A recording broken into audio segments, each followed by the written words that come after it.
घने कोहरे को चीरती हुई एक पुरानी जीप अचानक रुक गई। जीप की हेडलाइट्स ने कोहरे को चीरते हुए एक रहस्यमयी माहौल बना दिया था। आरव और रिया, एक नया जोड़ा, जीप से बाहर निकले। ठंडी हवा ने उनके चेहरे को छूते ही एक अजीब सी सिहरन पैदा कर दी। ठंडी रात में उनकी सांसें भाप बनकर उड़ रही थीं। उनके सामने उनका नया घर था, एक विशाल बंगला जिसकी परछाई अंधियारी रात में मुश्किल से दिखाई दे रही थी। बंगले की खिड़कियां और दरवाजे जैसे किसी पुराने समय की कहानियां बयां कर रहे थे। यह घर उनके लिए एक नई शुरुआत का प्रतीक था, लेकिन इसके साथ ही एक अनजाना डर भी था। कितना सन्नाटा है। ये सन्नाटा जैसे उनकी आत्मा को छू रहा था। रिया फुसफुसाई, उसकी आवाज में डर साफ झलक रहा था। गांव एक अजीब सन्नाटे में डूबा हुआ था। सिर्फ पत्तों की सरसराहट और दूर से आती कुत्तों की भौंकने की आवाजें सुनाई दे रही थीं। यह सन्नाटा जैसे किसी अनजानी घटना का संकेत दे रहा था। आरव और रिया दोनों ही इस माहौल से प्रभावित थे, लेकिन उनके मन में अलग अलग भावनाएं थीं। बस यही तो चाहिए, अपने उपन्यास को खत्म करने के लिए शांति और सुकून। आरव ने अपने मन की बात कही। रिया ने धीरे से कहा, लेकिन यह शांति कुछ ज्यादा ही डरावनी है। आरव, एक लेखक जो हमेशा प्रेरणा की तलाश में रहता था, हंसा। उसकी हंसी में एक आत्मविश्वास था जो रिया को थोड़ा सा सुकून दे रहा था। वह एक तार्किक इंसान था जो भूतों की कहानियों को सिर्फ कल्पना मानता था, लेकिन इस घर का माहौल उसे भी थोड़ा विचलित कर रहा था। जैसे ही वे घर के अंदर दाखिल हुए, रिया की रीढ़ की हड्डी में सिहरन दौड़ गई। अंदर की हवा भारी बांसी थी, जैसे इस घर को बरसों से बंद करके रखा गया हो, जहां किसी इंसान ने कदम ना रखा हो। घर के अंदर का माहौल और भी डरावना था। दीवारों पर जाले और फर्श पर धूल की मोटी परतें इस बात का संकेत दे रही थीं कि यहां बहुत समय से कोई नहीं आया। आरव, क्या तुम्हें कुछ महसूस हो रहा है? रिया ने डरते हुए पूछा। उसने पूछा। उसकी आंखें डर से फैली हुई थीं। आरव ने उसे सांत्वना देने की कोशिश की, लेकिन उसके मन में भी कुछ सवाल उठ रहे थे। बस ठंड है जानू, चलो आग जलाते हैं, आरव ने कहा। लेकिन उसके शब्दों में भी एक हल्का सा संदेह था। उन्होंने मिलकर पुराने फायरप्लेस में आग जलाई। आग की लपटें जैसे उनके डर को थोड़ा कम कर रही थीं। आग की रोशनी में दीवारों पर नाचती परछाइयां एक अजीब सा माहौल बना रही थीं। यह रात उनके लिए एक नई शुरुआत थी, लेकिन इसके साथ ही एक अनजाना डर भी था। आरव और रिया ने एक दूसरे का हाथ थाम लिया। उनके मन में डर और उत्साह का मिश्रण था। यह घर उनके लिए एक नई कहानी की शुरुआत था, लेकिन इस कहानी में क्या मोड़ आएंगे, यह तो समय ही बताएगा।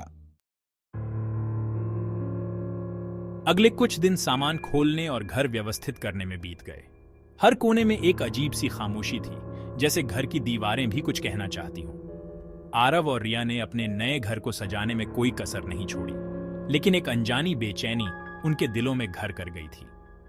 आरव ने अपनी लेखन डेस्क खिड़की के पास लगाई, गांव की शांत सुंदरता से प्रेरणा लेने की उम्मीद में।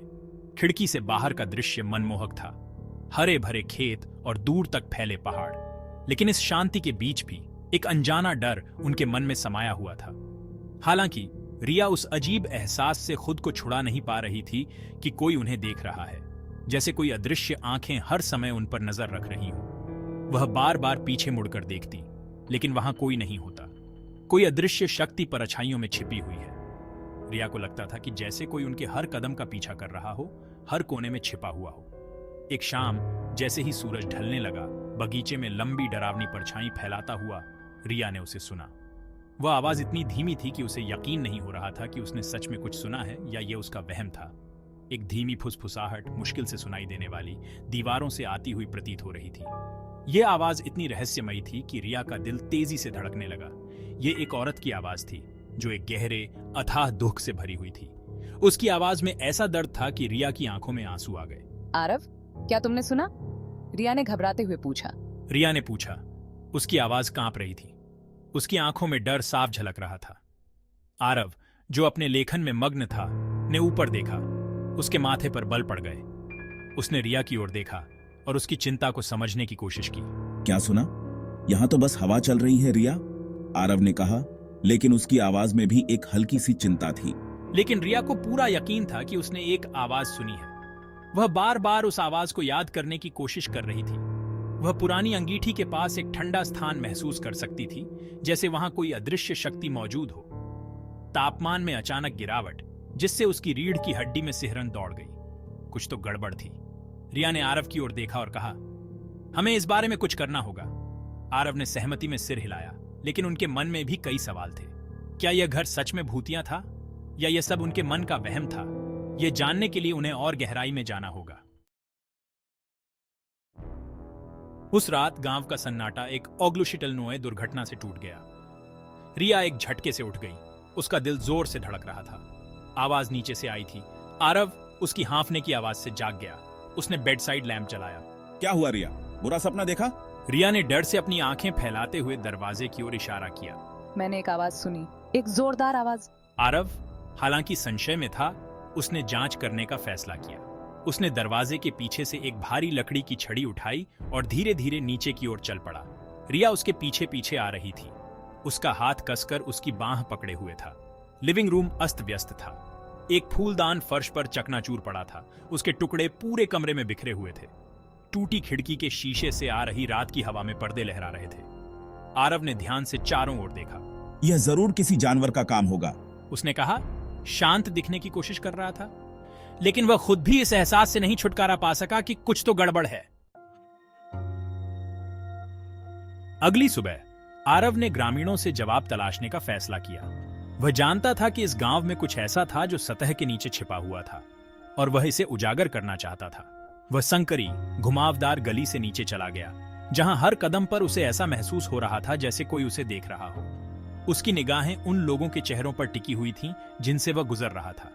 हर चेहरा एक नई कहानी कहता प्रतीत हो रहा था और हर कहानी में एक गहरा रहस्य छिपा हुआ था। उनकी आंखों में एक अजीब झिझक थी, डर और दया का मिश्रण। ऐसा लग रहा था जैसे वे कुछ छिपा रहे हों, कुछ ऐसा जो वे किसी बाहरी व्यक्ति को बताना नहीं चाहते थे। वह आखिरकार खुद को एक छोटी सी चाय की दुकान के बाहर पाता है जो एक सुनसान गली में स्थित थी। यह दुकान गांव के बाकी हिस्सों से अलग थलग थी, जैसे कि यह भी किसी रहस्य का हिस्सा हो। जहां कुछ बूढ़े आदमी बैठे थे जिनके चेहरे पर समय की लकीरें साफ दिखाई दे रही थीं। वे अपने अनुभवों और कहानियों के साथ वहां बैठे थे, जैसे कि वे इस गांव के इतिहास के जीवित दस्तावेज हों। अपनी चाय की चुस्कियां ले रहे थे और दिन की खबरों पर चर्चा कर रहे थे। उनकी बातचीत में एक अजीब सी गहराई थी, जैसे कि वे किसी गहरे रहस्य को छू रहे हों। आरव ने हिम्मत जुटाई और उनके पास गया। उसने महसूस किया कि ये बूढ़े आदमी ही उसकी खोज में मदद कर सकते हैं। क्षमा करें, मैं इस गांव में नया हूं। मुझे यहाँ के बारे में ज्यादा कुछ नहीं पता। हम पहाड़ी पर पुराने बंगले में रहने आए हैं। वह बंगला बहुत ही रहस्यमय और डरावना लगता है। मैं सोच रहा था कि क्या आप मुझे उस घर के इतिहास के बारे में कुछ बता सकते हैं? मैंने सुना है कि वहां कुछ अजीब घटनाएं होती हैं। बूढ़े आदमियों ने एक दूसरे की ओर असहज नजरों से देखा। ऐसा लग रहा था जैसे वे किसी गहरे रहस्य को उजागर करने से डर रहे हों। उनमें से एक, जिसका चेहरा झुर्रियों से भरा हुआ था, ने आरव की ओर देखा। उसकी आंखों में एक अजीब सी चमक थी, जैसे कि वह कुछ जानता हो जो बाकी लोग नहीं जानते। ने अपना गला साफ किया और धीमी आवाज में बोला। उसकी आवाज में एक अजीब सी कंपकंपी थी, जैसे कि वह किसी भयानक घटना को याद कर रहा हो। बेटा, उस बंगले का अतीत काला है। वहाँ कई रहस्यमय घटनाएं हुई हैं जिनका कोई जवाब नहीं मिला। कहते हैं कि यहाँ एक जवान औरत की आत्मा भटकती है जो अपने न्याय की तलाश में है। उसकी आत्मा को शांति नहीं मिली है, जिसकी कई साल पहले बेरहमी से हत्या कर दी गई थी। वह हत्या आज भी एक रहस्य बनी हुई है और उसकी आत्मा आज भी न्याय की तलाश में भटक रही है। आरव ध्यान से सुन रहा था। उसकी आंखों में जिज्ञासा और उत्सुकता थी। वह जानता था कि यह कहानी उसकी खोज का एक महत्वपूर्ण हिस्सा हो सकती है। उसके अंदर का लेखक जाग उठा था। उसे और जानना था। वह जानता था कि इस कहानी में कुछ ऐसा था जो उसकी लेखनी को नई दिशा दे सकता था। उसे इस रहस्य को सुलझाना था, चाहे इसके लिए उसे कितनी भी मेहनत क्यों न करनी पड़े।